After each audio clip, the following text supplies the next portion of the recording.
جس طرح categorically defence minister نے کہا کہ ایبسولوٹلی ناٹ، ہم اندرونی معاملات میں مداخلت نہیں برداشت کریں گے. اور چودھری صاحب کا کیا رویہ تھا؟ مالک صاحب وہ کہہ رہے تھے امریکہ نے کہہ دیتا ہے انہیں مننا پینا ہے، امریکہ نے کہہ دیتی ہے انی وڈی گل ہن کچھ ایک گھبرا گئے نے.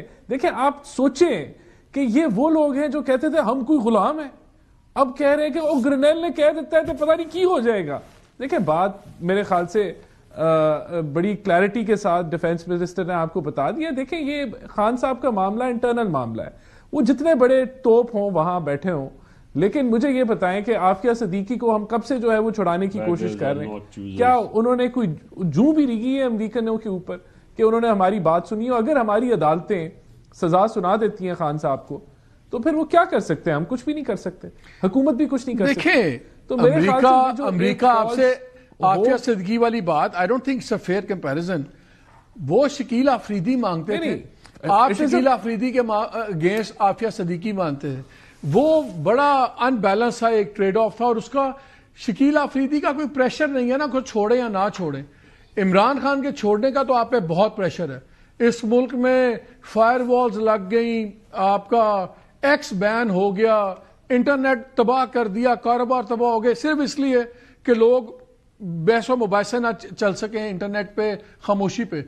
شکیل آفریدی کا وزن اور عمران خان کا وزن خدا کا واسطہ یہ تو نہ ملائے نا کہ اس کو اس پہ نہ کر دیا ہے تو یہ ایشو ہے. نہیں یہ بات نہیں. شکیل آفریدی تو کاؤنسلر نہیں ہو سکتا تھا علاقے کا، یہاں تو آپ نے الیکشن پورا اٹھایا. میں آپ کو اس کا comparison let me give you the comparison. Aafia Siddiqui کو عدالتوں نے سزا دی ہوئی ہے نا، یہی ان کا موقف ہے کہ ہم وی کی not give Hare a pardon کیونکہ ہمارا قانون ہے، آئین ہے، تو اٹ از ایپلیکیبل ہیئر. اگر ہمارا انٹرنل اگر 9 مئی کے اوپر خان صاحب کنوکٹ ہو جاتے ہیں یا کسی اور کیس میں کنوکٹ ہو جاتے ہیں تو دیٹس اٹ.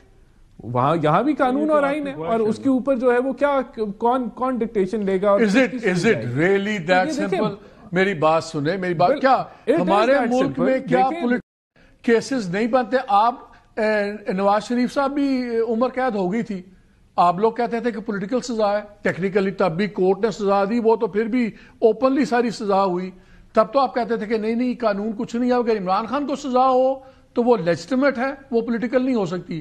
نواز شریف کو سزا ہو تو وہ لیجٹیمیٹ ہے، وہ غلط ہے. اگر نواز شریف صاحب کو امریکی صدر نکال سکتا ہے اور نکالا ہے تو وہ تب ہو گیا، اب نہیں نکال سکتا. یہ پک اینڈ چوز نہیں چل سکتا نا. دیکھیں اس وقت اس ملک میں ایک ڈکٹیٹر بیٹھا ہوا تھا اور اس کی عدالتیں تھیں، جو بھی معاملات تھے. لیکن یہ کہنا کہ ابھی جو ہے یہاں کوئی ڈکٹیشن آئے گی اس طرح کی. اور دیکھیں 9 مئی کا کمپیریزن اگر آپ کرتے ہیں کہ یہ سیاسی مقدمات ہیں، تو سیاسی مقدمات کیسے ہیں؟ 9 مئی تو 25 کروڑ عوام نے وٹنس کی ہے، پوری دنیا نے وٹنس کی ہے. کیا جلاؤ گھیراؤ نہیں ہوا تھا؟ کیا پتلونیں نہیں رہ گئی؟ تو پھر کمیشن تو پھر آپ لوگ نہیں تو پاکستان نہیں کہ تو رانا صاحب پھر آپ لوگ کمیشن سے کیوں ڈر رہے ہیں؟ سب کچھ ہوا تھا. پھر آپ کمیشن سے کیوں ڈر رہے ہیں؟ کیا آپ ججوں پہ اعتبار نہیں ہے سپریم کورٹ کے؟ اب بھی نہیں. دیکھیں بات یہ ہے کہ جو اگر کمیشن بن بھی جاتا ہے تو اس کی رپورٹ بھی تو عدالتوں میں ہی جانی ہے نا.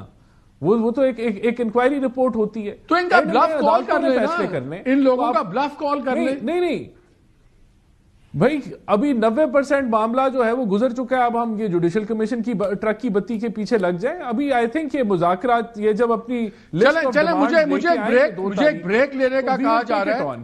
میں ایک بریک لے کے ایک سوال آپ کے لیے چھوڑے جا رہا ہوں کہ اگر 90% وہ معاملہ گزر گیا ہوا ہے، اگر یہ سمپلی لیگل اور کرمنل کیسز ہیں، تو پھر آپ لوگ نیگوسیشنز میں کیوں بیٹھے ہوئے؟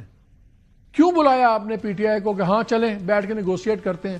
پھر پہلے مقدمات بھگتنے دیں اور اس کے بعد جو فیصلہ ہوگا اس کے بعد دیکھ لیں. اگر یہ کرمنلز ہیں، ٹیررسٹ ہیں، ڈسٹرپٹیو ہیں، تو ان سے بات ہی کیوں کر